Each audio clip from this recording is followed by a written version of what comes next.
What's up, everyone, and welcome back to Inside the Force. Dave Cottingham here with Cyber Ren. The obvious Eagles fan. Yeah, Eagles fan. Yeah, we'll see. We'll see. Thanks for joining me, man. Hannah's still.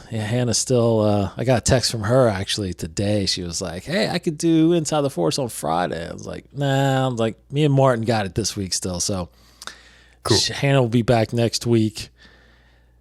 But we're here talking Inside the Force and all the Star Wars news from this past week. We didn't do an episode last week. I got tied up with some stuff, and but we did get some council sessions done recently, so we'll talk about that a little bit.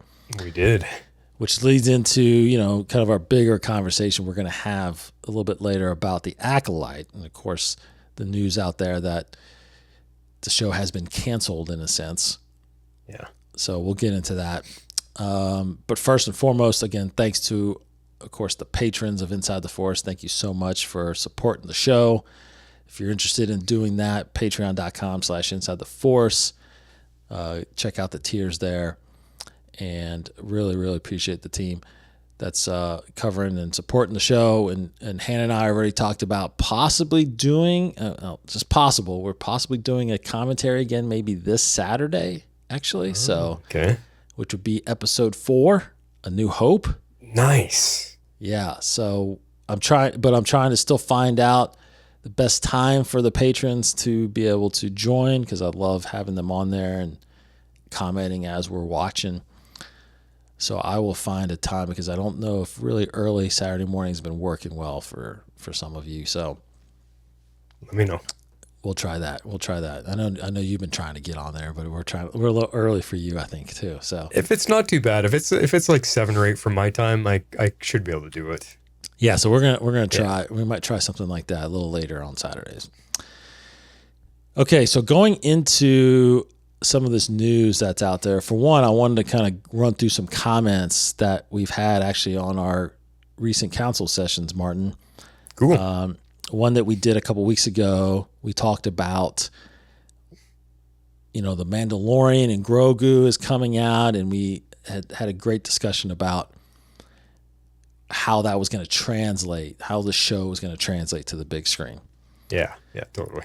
So we had a couple comments here. We had JoJo here saying, thanks, guys. The only thing I don't like about how Disney handles Star Wars is the absolute mess of chronology that the new shows are. Mando 1, Mando 2, Book of Boba Fett, Mando 3, Ahsoka 1, Mando and Grogu movie, Ahsoka 2.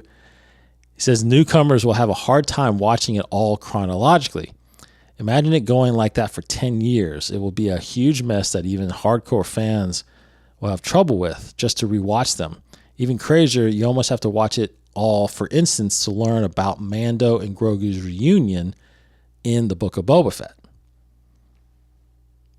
So, interesting take on that a little bit. Well, I can't disagree, because even on The Mandalore, when I guest with you on here, I'm always checking in with you. Vizsla, when is the timeline of this?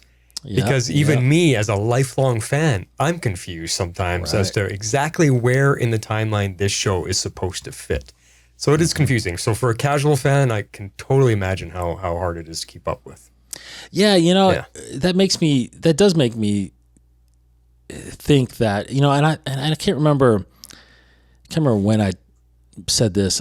It's been years, but I've always thought that what would have been really nice, now it's hindsight's 2020 now, right? But when Disney took over Lucasfilm and started doing this, it would have been really nice if they made it almost a mandatory thing to put the date at the beginning of everything that they did. Now, it's not to like make sure they're doing it right and all this stuff, but it's just a good thing for fans to know, so this happens 5 years after Return of the Jedi, or this happens 5 years after Episode 3. It's like, and you just have to do, and they did that. You remember, I think they did that with Andor. I think they actually put the date on the front of Andor, the first episode. Possibly. Yeah, I think it was like they put 5 ABY or 5 BBY, which was like 5 years before the Battle of Yavin, which is how they kind of date everything, right? Because I think actually we talked about it on Mandalore. It's like when that came up, I'm like, God, I wish they would have done that for everything that they've done. Just put a date up on the front. Yeah, no, you're right. I remember that. So that kind of, to me, would solve a lot of this stuff, because it does, the casual fan doesn't know when things happen all the time, and you kind of got to really hone in on that. So, I mean, even the movies, like you look at the sequel trilogy. Well, how many years after Return of the Jedi or this is the sequel trilogy taking place? Exactly. We had to dig into it to find out. That's exactly right. Yeah. And it's, and that's the thing too, is because what they're not doing, for example, like season 1 of Mandalorian and then season 2 of Mandalorian, we were completely in the dark of like how much time has passed between the end of season 1 and the start of season 2. And usually, again, they didn't do this, but usually in the first episode, you might hear somebody say, "Oh, I haven't seen you in 6 months," or "I haven't seen you since," like to kind of give you that sense of time pass. It's just a piece of dialogue. Yeah, exactly. We don't have any of that in this kind of stuff, right? So, no. You're right. So, you're right. So I'm curious if they're, with Andor coming out, the second season, and how much of a gap I'm wondering if how they're going to acknowledge how much time has gone. Or are they going to, I think they're going to probably have to throw up a date at the beginning. Well, and even with the rumor saying that every 3 episodes it's going to advance by 10 years or sorry, not 10 years, 2 years or something like that. Well, every 3 episodes represents like what happened that year. Yeah. And then the next 3 episodes is a year later. And then so they have to give us I think they have stamps, to somehow. because people are going to be so lost. I mean, a perfect example for those of you that watched the House of Dragon, that messed me up. Season 1, because every couple episodes they jumped ahead 5 years, 10 years, 8 years. You had no idea. All of a sudden they changed all the actors playing the same characters, and I didn't recognize anybody. 3 episodes in, I'm like, who the heck are all these people? Yes, that was kind of weird. That was kind of weird.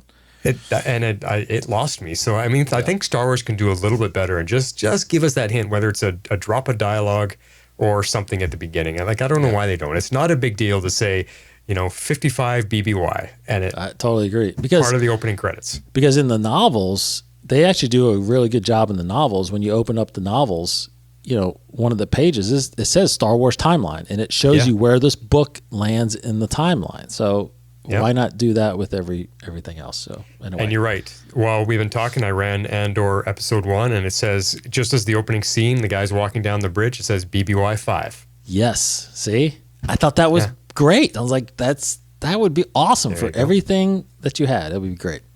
Yep. Okay, let's see. Thrawn says on that show, he says, I think they are playing it safe by releasing Mandalorian and Grogu first.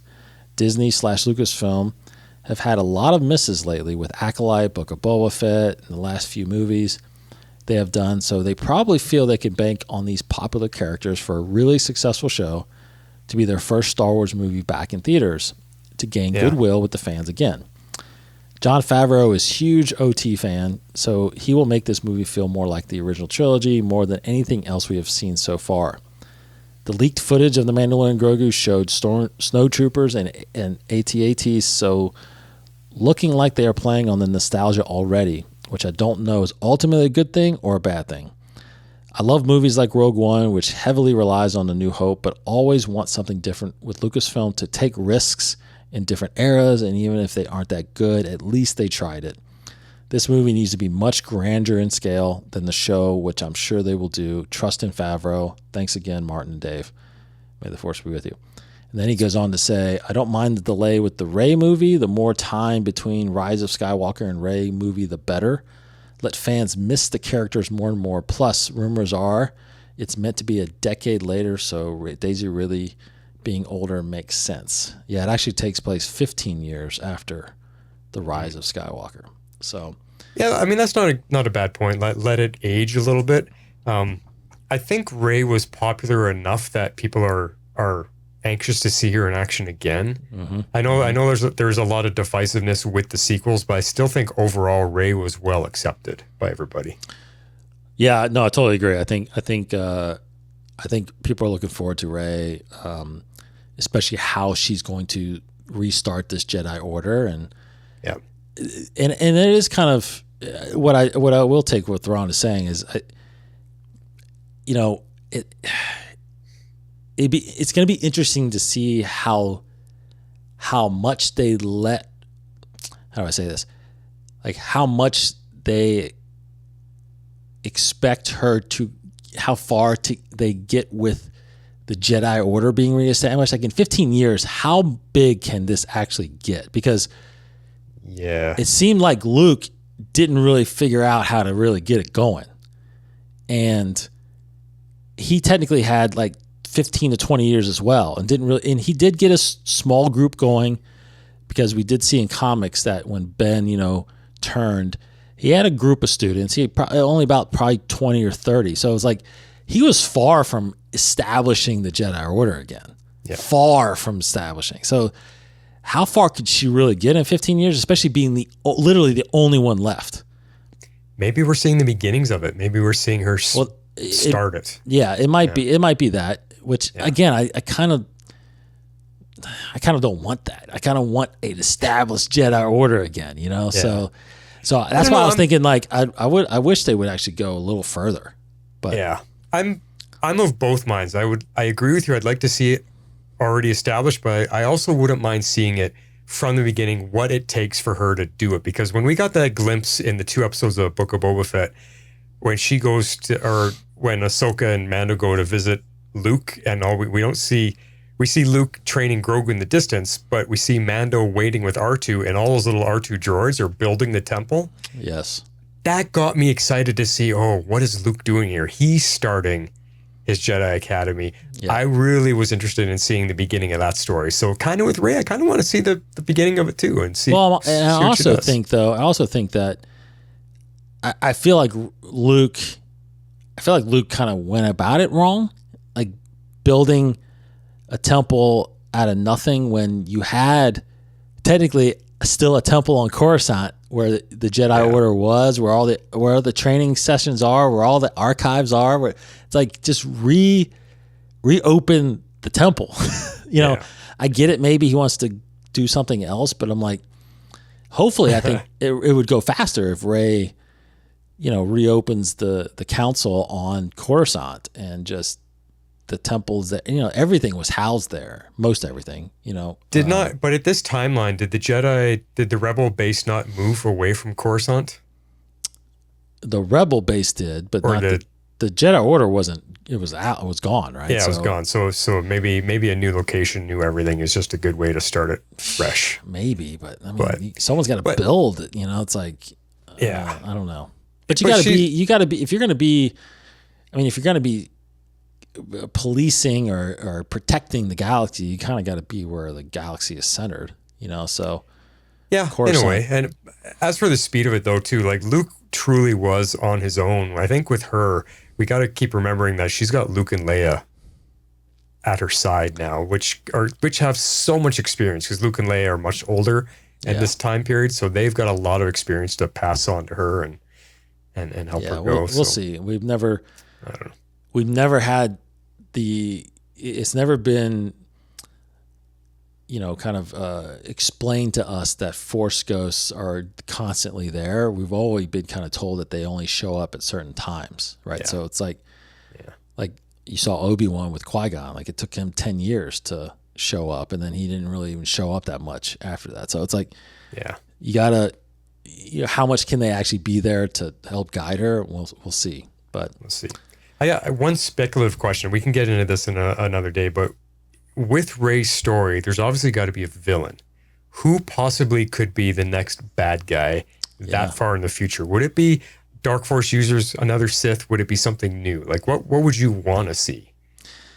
Well, I think the ultimate villain against the Jedi is Sith. So I think it has to be a revival of the Sith Order as well. It's not. I hope. I'm pretty sure that we're done seeing Palpatine. now. Yeah.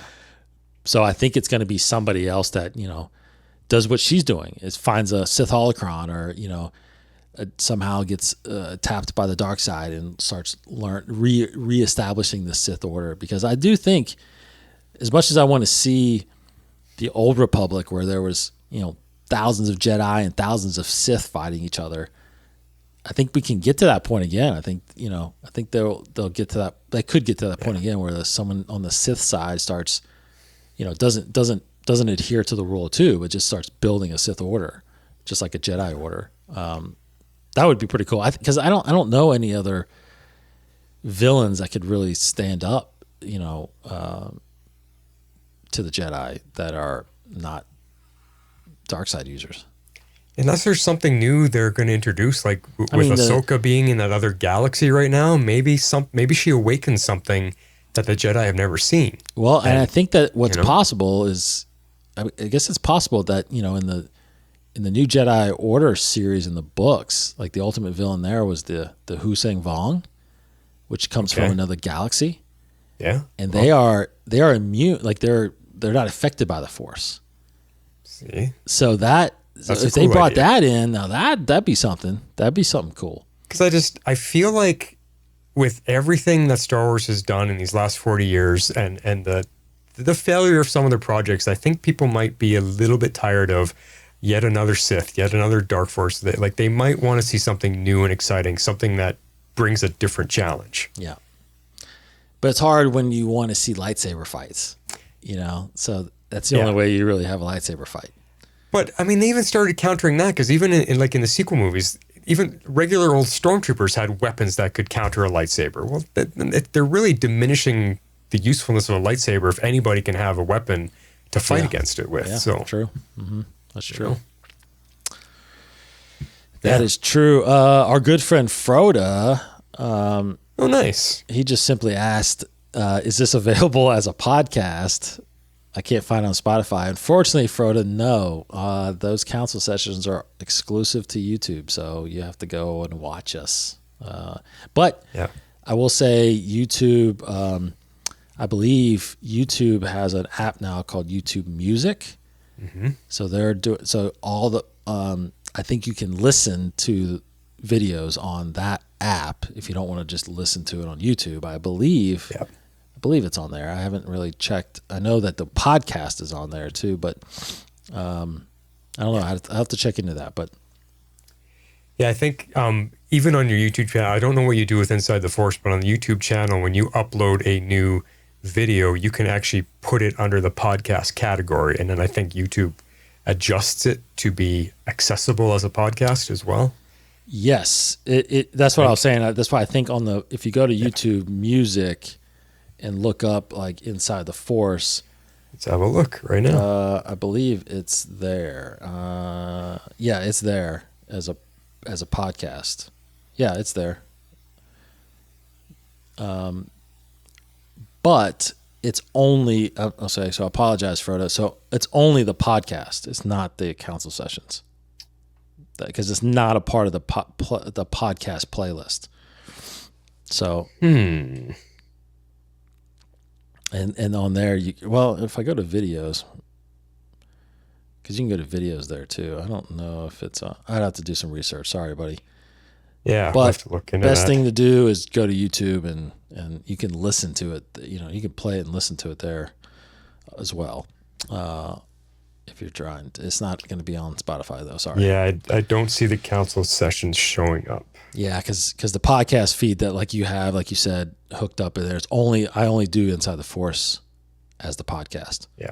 So I mean, yeah. The other thing you can do, it means you have to jump through a couple hoops, but you could go to YouTube, download the episode, and then convert it to audio, save that to your phone, and then play it with your podcast player. That's a few hoops you have to jump through, but you can do it. Yeah, you can just, and I think you can just go to YouTube on your phone and just play it. Even but you have to have the video playing. You can't shut the phone down and put it in your pocket. You got to have the screen open and running. Oh, you do? Yeah, so as soon as you close the YouTube app, it stops playing. Oh, that's horrible. Yeah. Okay, because it's a video app. It's not. It doesn't run like a. Yeah. Sorry, Frodo. That's Yeah. I gotta figure out how to separate my stuff sometimes. So unfortunately, it's just that stuff's gonna be just YouTube. Let's see. So we just also put out. Well, let's see. I want to bounce to some news because we're talking about Mando and Grogu. I did see this. Now this isn't fully confirmed. I don't feel like, but the rumor is that in the Mandalorian and Grogu movie, there is apparently a casting rumor right now that Sigourney Weaver has a role in the movie. I saw that. Yeah, possibly. Yeah, she's supposed to be. She's actually signed up for a bunch of stuff right now. Another Star Wars. Another Avatar movie. Yes. There's a very popular TV show she's supposed to appear in, and you just said now in Star Wars. So, Star Wars. Yeah. Yeah, she's like landing some. She's like the female version of Pedro. Yeah, and she's obviously been a massive pop culture star in a long, with being an alien, obviously. Yeah, she's a massive star. So, yeah, and basically she has confirmed, like, I am playing a role in the Mandalorian and Grogu, and I got to meet Grogu for the first time the other day. So she is definitely in it. So I don't know what her role is, but yeah, that's pretty interesting. I like Sigourney. She's great. I do like Sigourney. I got to meet her once. She is such an elegant and what's another good word? She's like what's the word for royalty I'm thinking of? Elegant, but when someone feels like royalty to you, like she just has this sense about her. Noble? Not noble. If the word comes to me, I'll let you guys know. But she has this aura about her that you just feel like, wow, I am in the presence of regal. That's the word. Thank you. Regal.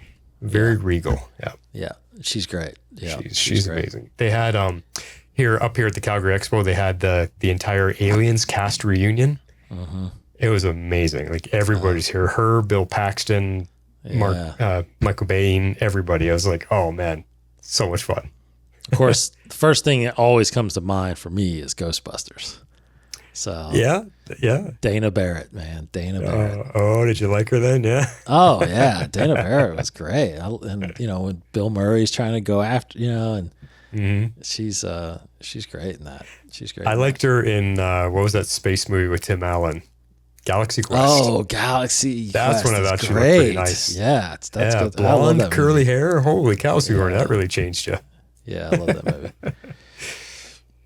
Okay, so we also did a council sessions just recently this week. We put it out about, of course, again, more rumors about the Acolyte, that Keanu Reeves was up for a role, apparently the role of Master Soul.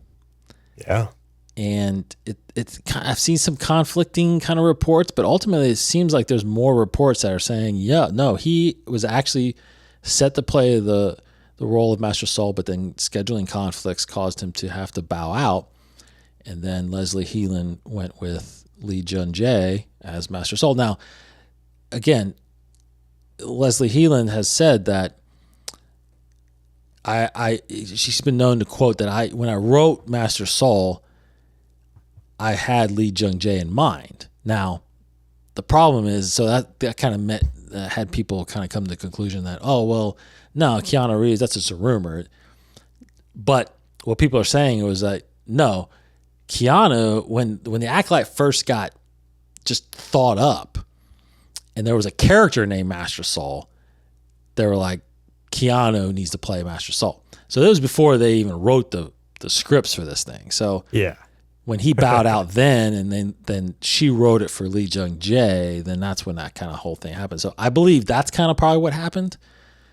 But anyway, you can kind of watch that council sessions where me and Martin talk about our thoughts about if the Acolyte season would have been different, or how would have it been different or affected had Keanu Reeves been in that role. So.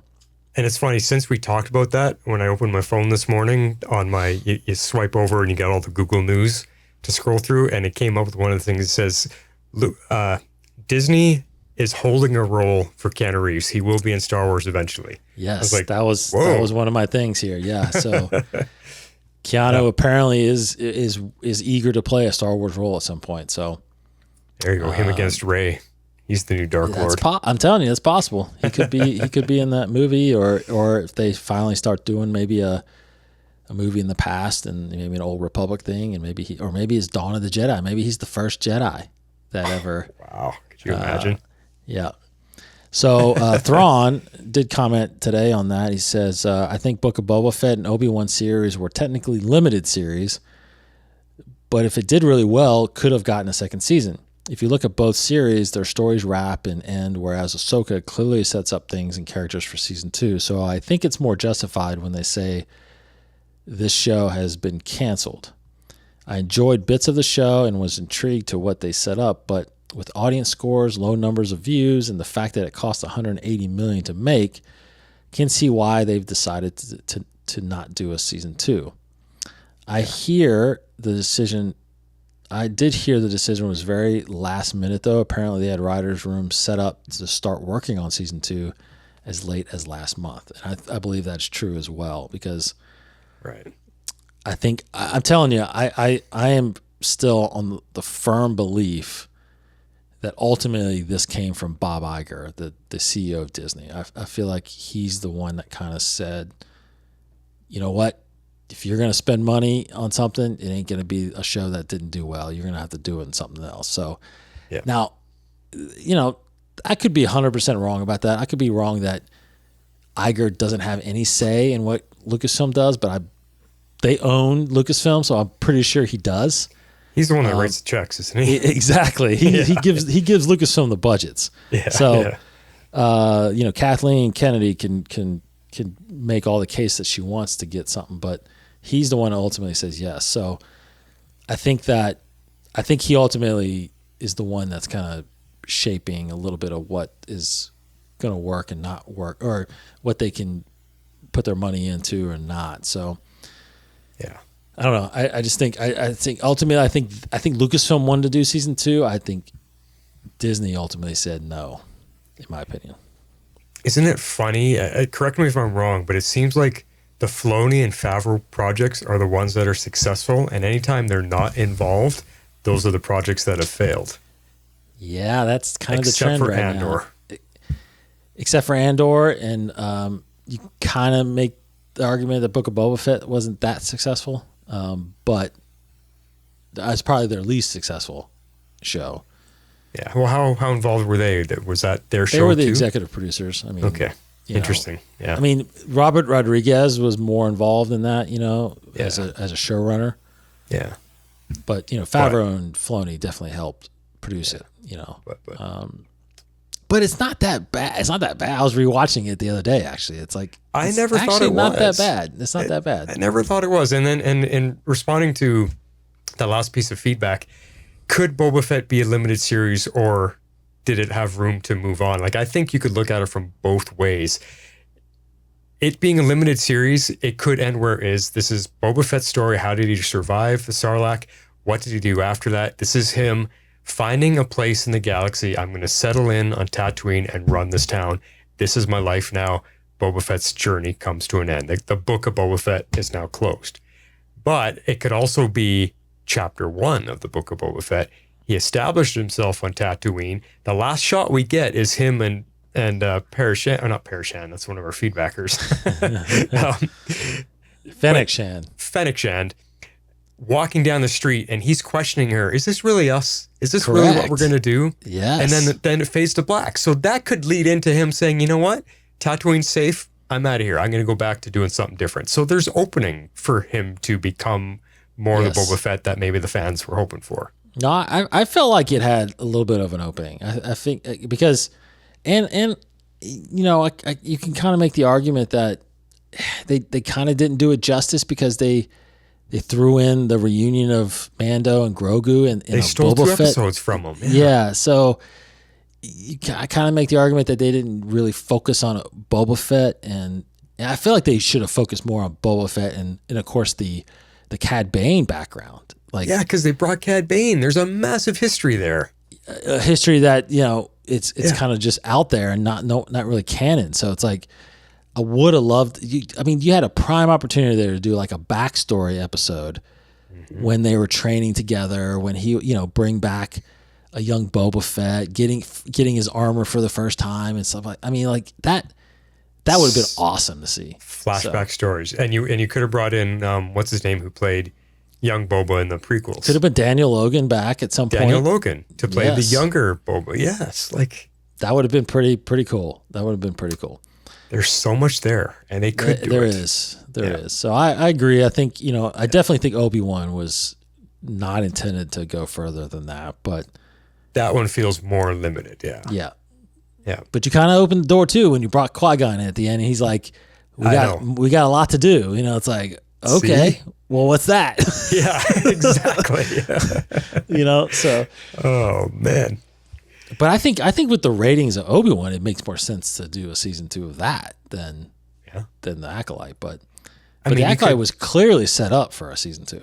Clearly, and we're gonna talk about the Acolyte anyway. But even with Obi-Wan, you clearly could do a season 2 where he's more involved with Luke while Luke is young still. Yeah, totally. Because the whole season was about him and Leia. Well, let's get a story about him and Luke, because in A New Hope, which you guys are going to cover this weekend, Luke talks about him, that crazy old wizard. Oh, yeah. Like, they obviously have a story together, too. Mm-hmm. And we haven't seen that yet. So there's lots there. Lots there. Lots there. Did you see, speaking of feedbackers, on your Facebook page, when you posted the Will Mandalorian translate to the big screen, our discussion, there's a Zach Pointer that left you a nice message on Facebook. So you could check that one out, too. Zach. Did I see that? I think I saw that. He's on is that on the group, or I can't remember. Yeah, the Inside the Force group page. Yeah. Yes. Inside the Force Star Wars group on your most recent posting, the Mandalore. Yes. Cancel sessions. Zach. Yeah. All right. Yes. You replied. Yeah, Zach says they got to make the story more grand for it to translate to the big screen. Almost nothing sucks more than going to a theater and seeing a movie that looks like it would be better as a series or on a TV set. They got to invest and pay for it to look movie quality, not a cookie cutter run of the mill sets with costumes, makeup that looks like I could have put it on myself at home. They can't just give us some quality Mando. Give us the same quality Mando and Grogu as on TV. Like they slapped 4 and 5 episodes of the TV show together to call it a movie. Invest in the production and fans will pay.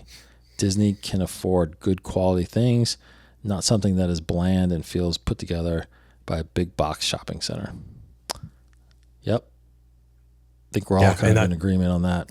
That kind of wraps up kind of what we were talking about on that episode. Yeah. Mm-hmm, mm-hmm. That's true. Yep. That is definitely true. Okay. Before we talk about the Acolyte, just want to say that, real quick let's see, I want to run down some releases coming on the publication side. So let's see, the High Republic is still obviously putting out Phase 3 novels. Tears of the Nameless is coming out September 24th. You still got the Glass Abyss, which is the Mace Windu novel, October 15th. The new novel we talked about on the show a couple weeks ago called Reign of the Empire. Have you talked about this? You mentioned it, but yeah. That's February 25th. Can't wait about that. That's about the political side of the rebellion with Mon Mothma and Bail Organa and things like that. Stuff you love. Love it. High Republic Into the Light, April 1st. The Acolyte, Wayseeker, May 6th. And then Trials of the Jedi will close out Phase 3. Still no date on that. Yeah. This week on comics, Ahsoka number 2 just came out. Next week, The Acolyte Kelnaka is a one-shot that's coming out. Star Wars 50 and Star Wars Inquisitors number 3 on September 11th. Vader 50 on the 18th, and then Ahsoka number 3 on the 25th. So you're actually limited a little bit on the comic stuff. There's a lot more comics coming later in the fall that's going to be introduced. Are you keeping up with all of those? That's a lot of comics. Yeah, not so much. I'm behind on the comics. I've I've read some of these here, but I'm trying to catch up on the Star Wars one right now. Yeah. So, and then of course on the gaming side, Star Wars Outlaws comes out Friday. Except for me, I got it yesterday. You got to keep rubbing it in. I'm about to leave, man. Well, and actually, one of my patrons, Brandon, said he got it as well, so he's been playing it.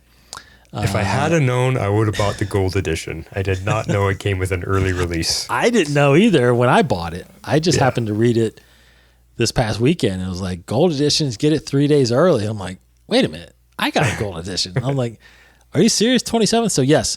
So on the 27th at midnight, which was last night. No, was it last night? Yeah, it was last night. Yeah. I started playing it, and I was pretty pumped. I mean, I got into it. I only played it for I kind of walked around and, did some stuff for about an hour. I didn't really know what I was doing yet because like every game, the first part of it is just kind of getting the controls down and figuring out what does what. Yeah. Now, I will say my daughter came home from school yesterday and was like, I'm playing it. And she sat down, played it for a couple hours, and she loves it. She loves it. And so I will say that I played it more. So again, I was at midnight on Tuesday, so I played it some last night. I'm going to play it a little bit more after we record here. But I will say my initial review right now, obviously I'm not very far into the game. I will say it is very familiar to games like Jedi Fallen Order and a Ubisoft game that I play, which is Assassin's Creed. It's that third person over the shoulder type of play where you're just roaming around and everything seems vast and massive. I mean, so far in this game, I left the planet I was on, which was Canto Bight. So you actually start at Canto Bight. Everybody knows Canto Bight from The Last Jedi. The casino, the Last Jedi. Oh, okay, I forgot the name. Yeah, Canto Bight. So wow. You're on. Kay lives on Canto Bight, and you're trying to just get off the planet, right? So the first part of this game is getting off planet, and you kind of crash land on this next planet, and that's where your story kind of gets going, where you're trying to make a living, just trying to get by with not trying to, piss this syndicate off, and you're trying to work with this syndicate. So it's very syndicate. Yeah. Obviously it's about the underworld. So you got the Pikes, you got the Hutts, you've got Crimson Dawn. You're trying to figure out which one. Each one of those is kind of pushing at each other and yanking at each other. And this takes place between The Empire Strikes Back and Return of the Jedi. So there's a civil war going on. The height of the rebellion right now is happening right now. So, and they even mentioned it where, all this war is happening. So it's like prime time for the underworld to just start spreading.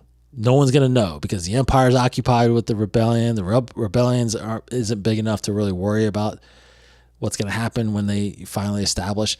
So all these syndicates are trying to just up one another and fight one another. And you're as Kay, you're basically trying to just survive, and you have to really you are able to make decisions. There's a couple times where a decision will come up and say, so you have like for example, you have this information.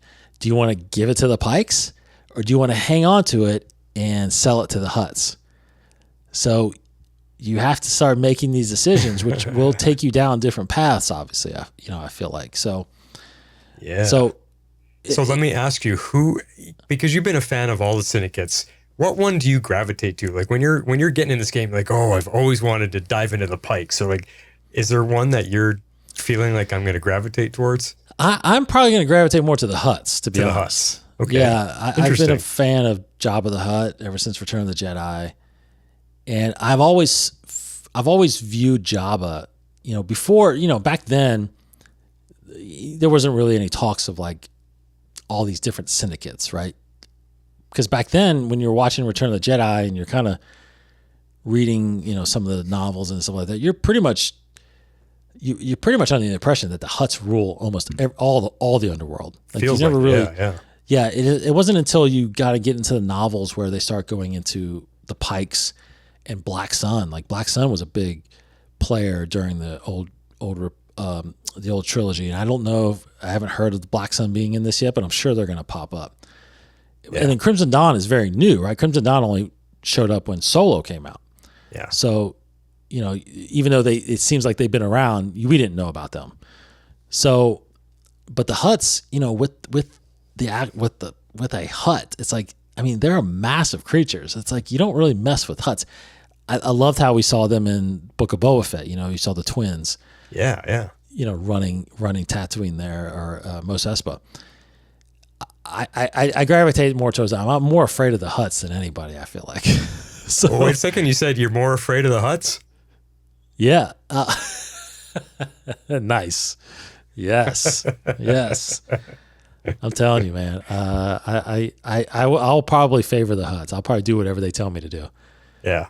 So, but overall, right now it's kind of early. I enjoy the game. It's not like this to me right now. It's not like this massive oh gosh, it's like the best game ever kind of thing. I've really enjoyed Jedi Fallen Order. Yeah.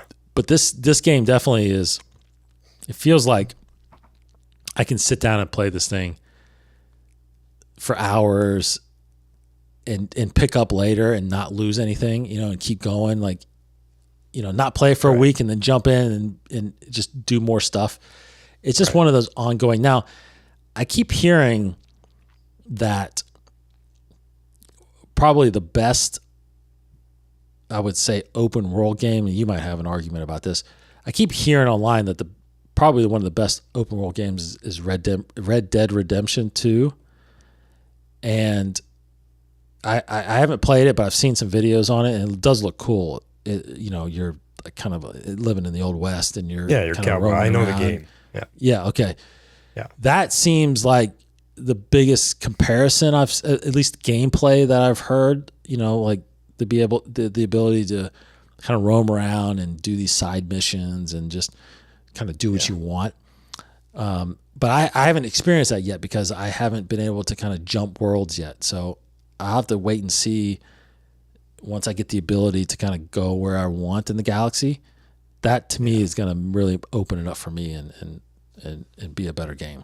But you probably have to earn that. They're not going to give you that right off the bat. You probably have to do some stuff to earn a spaceship or earn travel or whatever. Yeah. But because right now, I will tell you that right now, it doesn't feel that open world to me yet. It just feels like I'm still going down this campaign, because I'm going down a path now that which I get you have to start somewhere. So I feel like they're starting me with one of the syndicates, because you kind of get to the point where you have to choose, are you going to go with the Pikes or are you going to go with the Crimson Dawn? So right now I'm going with the Pikes until I had the option to go with the Hutts. Yeah. But so you're kind of going down this path, which I think will open up more doors and more worlds eventually, which will make it feel a little bit more open world. But right now it feels very much like Jedi Fallen Order, where I'm following a storyline right now. Right. Yep. It's probably like the training grounds. It to is get you into the game, because I don't think if they open it wide open, then you'd be kind of lost. Like, what am I supposed to do? Yes. Probably giving you a feeling. But I read a couple reviews on the game for people that have had access to it, like you, from some of the game magazines or whatever. And there's two pieces of advice I can give for people that are listening that are going to play this game. The one guy said, don't run through the game. He said, if you just push lightly on the controller, you can just make your character walk slowly. And the harder you push, the faster they run. He says, I actually walk slowly when I'm going through the towns and stuff, because the world, the cities and stuff are so detailed that you can miss so much. So he says, I actually walk slowly, and then I pick up on things. I hear conversations happening in an alley that I'm walking by, or coming out of a shop or something. He says, and the side missions, all little bonus quests and stuff you can do, you actually have to go looking for them. So if you're taking your time and you hear two characters talking in a shop, take yourself in, go through the door, go into that shop and listen in on what they're saying, and then a quest will be presented to you. Otherwise, if you run by, you're going to miss it completely. Yes. And he says he has found so many side missions just by doing that, just by taking his time and listening into the conversations or whatever. So don't run through. And to find your missions, you actually got to look for them. You got to, if you see somebody crying in the back alley, well, go talk to them. Go find out what's going on, and then a mission presents itself. Yes. Just things like that. I totally agree. Yeah. Totally agree. So, but again, like you said, I think, in the first part of it, when you're the first thing you have to do is you have to get your little tool that you kind of use to break into some doors. You have to get that fixed. right. And in order to get it fixed, you have to take it to this person, and then you have to go get credits. So you have to either find credits or steal credits. And when you're doing that, I noticed when you're walking around town and trying to look, there's not a lot at that point. There's no interactions yet. Like, you can't talk to just anybody. Right. So again, like you said, I think there will be a point where the game will open up a lot more at some point once this linear line starts widening. So yeah, it makes sense. I'm looking forward to that. Yeah, I'm looking forward to that. So I'm enjoying it. I'm glad I have something to do and play until we get another TV series going. Hopefully mine arrives on Fridays. The 30th is Friday. Hopefully mine arrives so I can start playing on this Labor Day long weekend. That's right. Yeah, I'm looking forward to it. Yeah. So more to come on that. More to come as I dive into that, and Martin will dive into that, and we'll share our thoughts on it. But really looking forward to it for the next few months. Yes. Spending my time playing Star Wars. Okay. Last thing we want to kind of talk about, of course, is again, it's big news, but we have to remind everybody that, for one, Lucasfilm is not the one that has come out and said there is no season 2. So this is purely the Hollywood trades, insiders apparently that may know more information that are saying that they are not moving. They, as in Disney, Lucasfilm is not moving forward with a season 2 for the Acolyte. Now, mainly they're chalking it up to viewership. That there's not a lot of, it's not about the negative comments or anybody that says that they hated this thing. It's purely the viewership, which ultimately drives everything, right? So viewership and probably how much the show cost, and they didn't get the viewers that they wanted. Correct. Yeah. And to me, it's always hard for a show on a streaming service to really justify a return, because if you're trying to gauge it by new subscribers, you're kind of, Disney Plus has been out for like 5 years now. So you're kind of at a up and down right now of subscribers. You're not really probably gaining a ton. You're probably not losing a ton. It's probably losing some, gaining some, losing some, so based on what comes out, like if something really, when they probably dropped, the Taylor Swift's Eras Tour, I'm sure they got a spike in subscribers, but then it kind of flattened off, and then they probably dropped some because they didn't watch it anymore. So I even heard that after people signed up for Disney Plus just to watch Mandalorian, and then when season 1 ended, they dropped their membership, waiting for season 2 to come back. So exactly. Yeah. I mean, I do that I dropped Paramount after I was watching Halo. I dropped Paramount because I'm gonna wait till Halo comes back out, and then I'll get it, because there's nothing on there to watch. Yeah. So anyway, season 2 of The Acolyte doesn't look like it's going to happen. I guess when you heard the news, what were your initial thoughts about that? I think my first reaction was, well, I'm not surprised. And I mean, we talked about it a little bit already in one of the council sessions, and we've been talking behind the microphones about it a bit. It's my thoughts keep going back and forth. There's I saw that coming. I'm not surprised by it, but then there's also the thoughts of, well, they set it up to continue a story that we've never seen before, and it would have been cool to see where they go, despite the hangups it had, despite the things that we complained about and didn't like about the show. It is my least favorite of all the Star Wars shows, and it's one I probably won't watch again anytime soon. So my initial feeling was, yeah, I'm not surprised, but it kind of sucks because what kind of precedent is that going to set for Star Wars going forward now? If you consider this one a failure and not successful enough to continue on, then what's the bar that they're setting that new Star Wars content has to meet in order for them to say, okay, let's keep going with this? Mm-hmm. So it's a little worrisome because I think what we brought up before, this is the first time anything Star Wars has been canceled. We've never heard of any project being canceled when it's not done yet.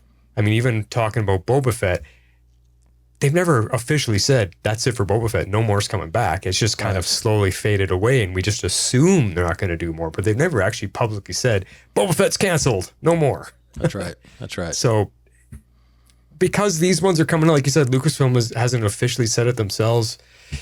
I don't know. I'm just concerned what it's going to do going forward now. Because it's basically like saying, well, if a new Star Wars movie doesn't come out and it doesn't hit $1 billion box office, that's it. We're not doing another one, which is kind of what happened with Solo, right? Like it wasn't successful enough for them. And they said, that's it. No more of these types of movies. Right. I don't know. I don't know if I like that. I guess maybe when the book comes out, that prequel book comes out, if that gains a lot of traction, maybe they'll revisit the possibility. Who knows? The prequel book. Yeah, what's up? There's a book coming out that's supposed to be open for Nestra. Oh, yeah, the Acolyte prequel book, yes. Yeah, yes, that's right. But I don't know. That was my initial feelings. I'm a little bit all over the place with it. Yeah. Yeah, I'm like you. It's not surprising for me. I think that you kind of got that sense throughout the series that, you know, there was a lot of fans that didn't vibe with the show, and yeah. You know, there apparently was a pretty massive viewership in the first episode, but then it quickly started dropping from there. And that's because of the expectations going in, right? Yeah, I totally agree. And there wasn't a lot happening in that first couple episodes, you know, like it was just kind of establishing the twins and, you know, introducing kind of the characters a little bit, you know, and putting, but it really didn't pick up until, you know, 4 or 5 episodes in, when the stranger all of a sudden starts wiping out Jedi, you know, I mean, like, yeah. And honestly, if you would have, again, hindsight's 2020, but if you would have showed Plagueis the first episode, I think a lot of people would have hung around and watched. True. Yeah. You know, like, I think they made some bad decisions a little bit there. Well, because when they showed him, most casual fans don't know who the heck that was. It's just, right. Who's this creepy looking elephant creature in the cave? That's That was it. That's all he got. Yeah. No name drop, no explanation, no nothing. It meant nothing. It could have been an Ewok peeking out from the side. Yeah. And it wouldn't matter because in the grand scheme of things, that guy didn't matter. Whatever that thing was. That's right. Didn't matter. That's right. And I think, you know, we've talked about this a lot too, is I think that the show was marketed as a different show than what it was. You know, I think this was it seemed like it was supposed to be more about the dark side and about the opposite of the Jedi, where it's ended up being a show about what mistake the Jedi made. And I think that turned some people off, you know, because that wasn't what they thought this, you know, that's not what it was talked about being. And the Acolyte, the title itself, you know, is about the dark side. Look at you and Hannah on this show, how excited you were about getting a show focused on the dark side. That's what you were expecting. Totally. And a different era. You know, and, you know, another guy that I do Dark Knowledge with, Corey, who's a big dark side, he was highly disappointed with this show. Can imagine, yeah. So so I feel like, you know, of course, there's no room for hatred and comments that are just, you know, not constructive. You know, constructive, good word. So I'm not talking about that. I'm just talking about the fans that, you know, truly love Star Wars, but, you know, expected a show that they didn't get. And that's understandable. I think that is completely understandable. And I think that's what caused the viewership to go down, and ultimately what they decided. Yeah. Like Thrawn said earlier, I mean, you put a lot of money into this, and I think they gambled. I think they gambled with this. I think they thought, let's put a lot of money into this because we think it's going to be a hit. And it's funny is the contrast. I don't think they put that much money in Andor, but Andor is massively successful. So eventually it does come down to the expectations of what you think you're going to get from a show, and ultimately the quality of like the acting and the writing and the storytelling. And, I think the Acolyte was good in some of those spots, but I think they were kind of poor in some as well. So do you think, this is a question we didn't dive into yet in our other discussions about the Acolyte. Do you think Andor was hugely successful because it really didn't have anything to do with Jedi and the Force? And the Acolyte was all about Jedi. And I know you're a huge fan of the Jedi, and I'm a big fan, and there's a lot of people out there, but I wonder if the general audience, most of the casual people or a majority of the fans, maybe they're a little bit tired of everything always being revolved around the Jedi. And maybe that's why Andor was so successful, because it was just a down in the dirt, gritty show in the Star Wars universe about regular people and what they go through during the Great War. Because that ties into our discussion about the game, about Outlaws. In the same reviews that I was reading, they also were equally excited about, hey, finally a game where I'm not wielding a lightsaber. I'm just a guy or a girl running around with a pistol, and I'm just trying to survive in the underworld. Nothing to do with Jedi. And they're like, this is so refreshing. I love this. I wonder if there's something at play there. Yeah, I think there is definitely a lot of fans now that are, more still tied to the original trilogy, which is the battle between the Empire and the Rebellion, because that didn't really involve a Jedi, right? I mean, Luke eventually becomes a Jedi, but in A New Hope, we're talking about just the Rebellion and just the Empire. Yeah. And Vader's not even that involved in it, really. It's truly the Imperial Navy versus the Rebellion and their makeshift, ships and people that they have. So Jedi and the Force was a little side story. It was a side story. And I think that's where the lore of it kind of became so intriguing, right? Because you always just heard these stories, like Anakin or Obi-Wan would tell these stories about the Clone Wars, and then once you finally saw Luke kind of wielding a lightsaber, you're like, man, I want to see what it was like.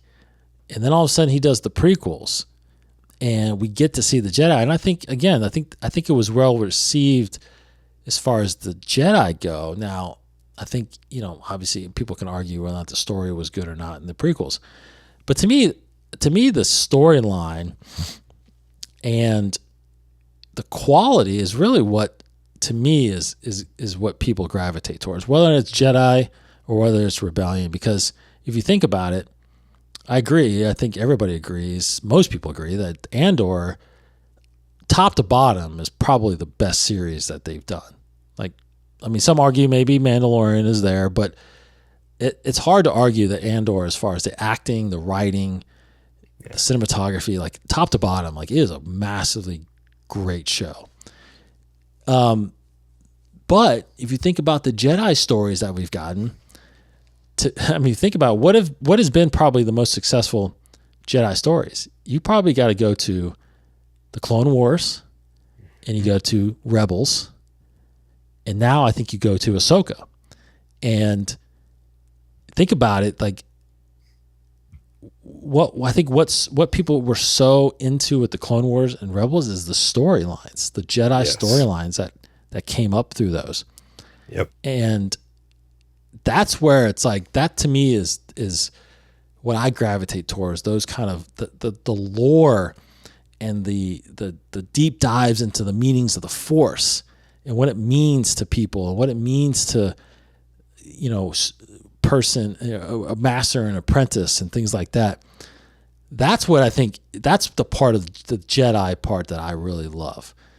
I don't really love what they did with the Acolyte, because they started turning the Jedi into kind of how the Senator looked at it, like this unchecked organization that has different agendas. Whereas the way we grew up was like, they don't have an agenda. They have it. Their agenda is peace and security in the galaxy. And that's all they were trying to do. And I think the Acolyte kind of soured that a little bit. And I don't think a lot of fans were happy about that. Well, the Jedi were like the superheroes of Star Wars. That's exactly right. So it'd be like a new TV show coming out showing the dark side of Superman. Oh, did you know that he robbed banks in the background when nobody was looking? No. You know, like they would which would ruin his character. Totally. Yeah, that's right. That's right. Or Batman would go beat women, you know, without you knowing or something like that. It's like, you know, come on, you know, that's not exactly you know, I understand that they can make mistakes. Mm-hmm. Like Saul, if he made a mistake, that's one thing. But to have the Jedi like hide it and completely be this secretive organization is not what they were. Yeah. So anyway, I think hopefully when we get back to like this Rey story and Dawn of the Jedi, and I think we'll get back to like really true Jedi lore and the goodness of what they do to the galaxy. I think people want those storylines. So do you think with what the Acolyte introduced, like you were just saying, that they gave us this shadowy gray side to the Jedi that we didn't really want, do you think they have forever tarnished the Jedi now? Or do you think we can overcome that? Do you think we could forget about that or pull away from that? Or do you think they're going to continue to dig into that and show us more? Like what's going to happen now with what the Acolyte presented to us? Well, I do believe that they'll hopefully learn a lesson from this. You know, learn a lesson that this isn't a story. This isn't a type of story that fans really enjoy. You know, I think Filoni, again, I think like you said, you know, Filoni wasn't involved in this series, right? So I'd be curious to think, you know, kind of deep down in his mind, like, ooh, this isn't the story I would have told, you know? Well, and speaking of tarnishing, I mean, Filoni being Lucas's protege and Lucas loving Yoda, I mean, look at what they left us hanging with. I know. The back of Yoda's head. Are they trying to tell us that Yoda was in on this secret and this big lie and this big cover? Like, how dare you tarnish Yoda after all these years? I know. I'm glad I'm kind of glad they're not going down that road either. Yeah.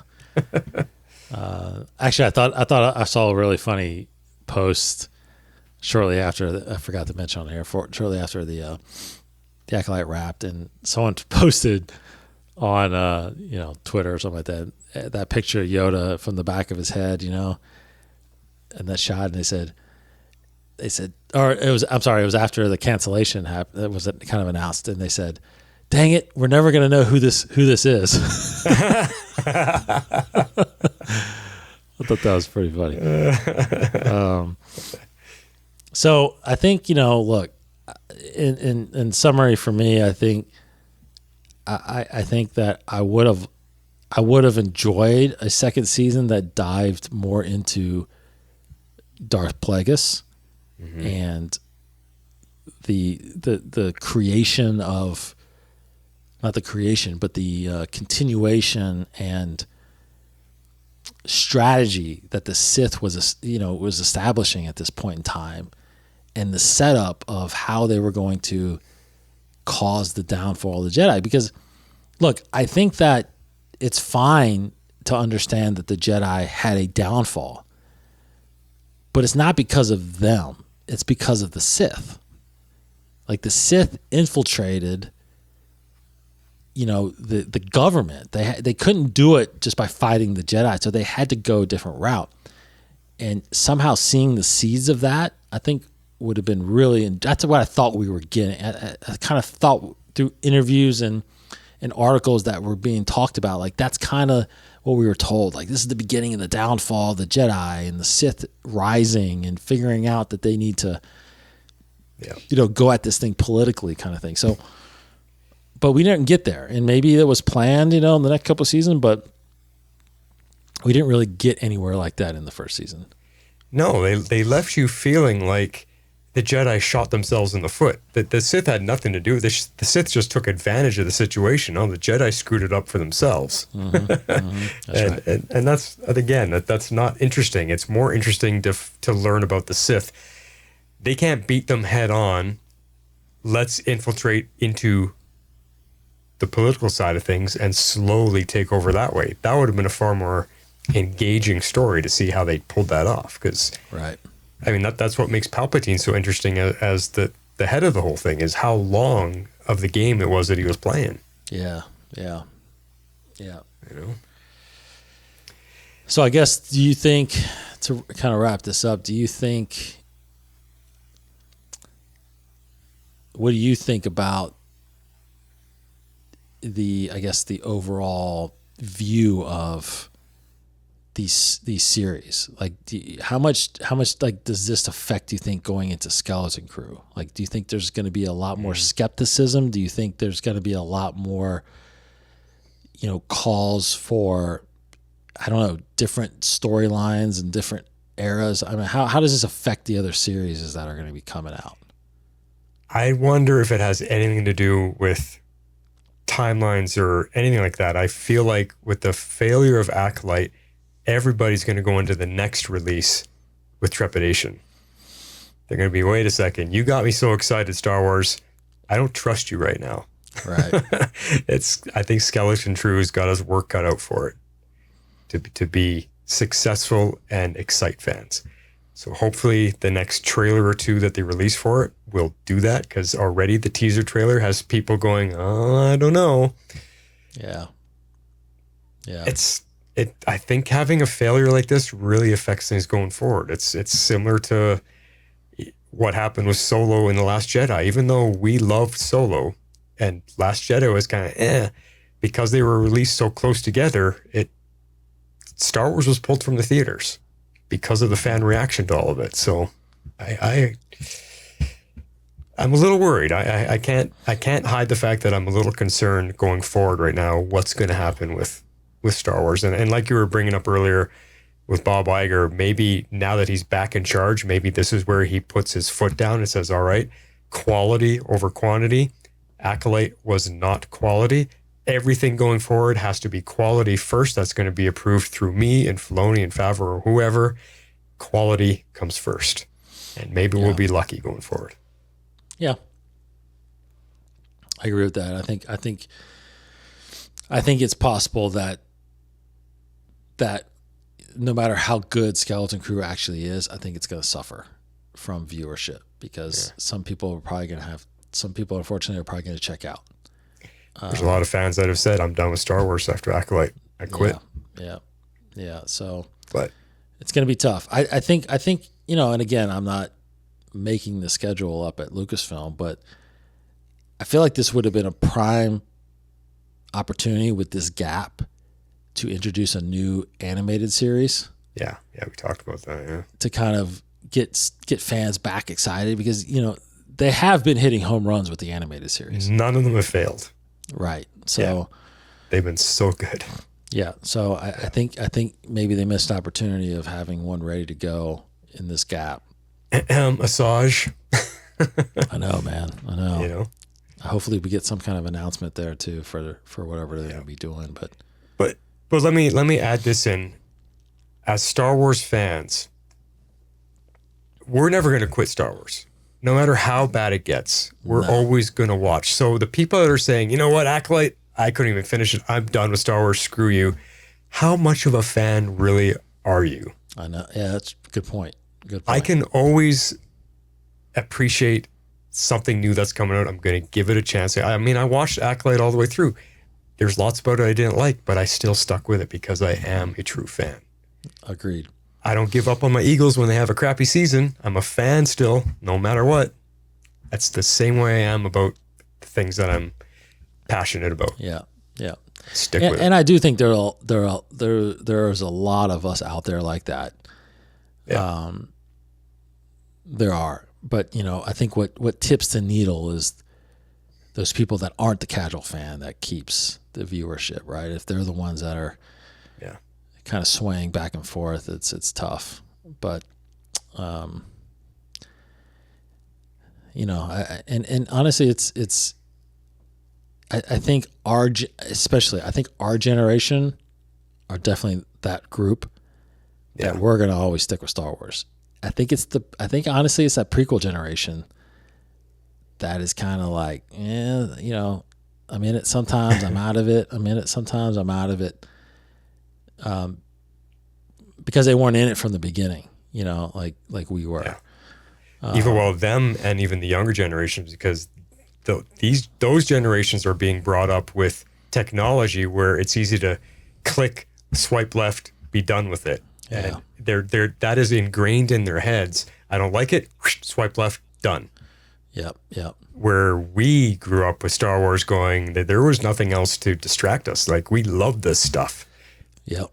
And we stick with it. And my daughter, I think, is a good example of kind of the newest generation that grew up with the sequel trilogy. You know, like she was introduced to Rey, loved Rey, and of course Kylo Ren and stuff like that. And of course, but when I showed her the Clone Wars and Rebels, like she was blown away by Ahsoka and the Jedi and all that stuff. So now she's a massive Ahsoka fan. So, you know, it's I think that generation just, you know, again, I'm just speaking about her example. I think she doesn't really gravitate more towards the story. She gravitates more towards characters. Right. Like, I love this character, I love that character, and I'm going to follow them no matter what.